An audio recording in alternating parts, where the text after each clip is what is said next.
certain monsieur Elimbi Lobé, connu dans les médias camerounais et dans la parlotte politique camerouno-camerounaise pour sa passion du scandale. Oui, ce monsieur a osé traiter l'un des plus grands Camerounais, l'un des plus grands Africains de l'histoire de bandits, de grands bandits, sur une chaîne de télévision de mon pays natal, le Cameroun. J'ai été alerté par toutes sortes de sources et j'ai pu regarder les extraits de l'émission télévisée dans laquelle cet individu, qui est en réalité simplement le symptôme d'une très grave maladie collective camerounaise, s'est exprimé. C'est à l'occasion de ce énième délire sur l'histoire nationale camerounaise, l'histoire de la révolution camerounaise, que votre serviteur s'exprime. Non pas pour répondre à M.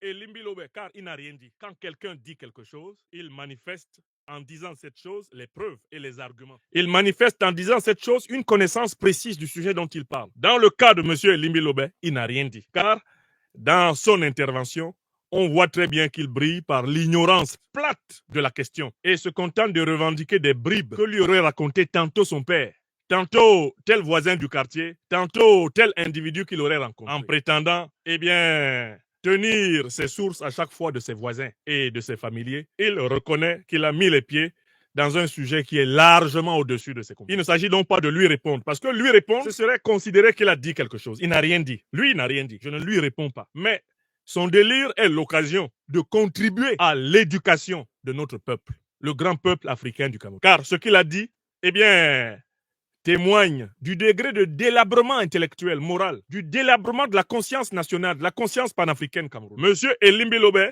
n'est pas le seul Camerounais à délirer sur l'histoire du Cameroun. Il n'est pas le seul Camerounais à raconter des énormités sur l'histoire du Cameroun, sur les médias camerounais. Et par conséquent, moi, je réagis pour répondre à tous ceux qui racontent des énormités sur l'histoire du Cameroun. Pas seulement à Elimbi Lobé. Car en réalité, cela indique un besoin d'éducation, un besoin d'instruction, un besoin de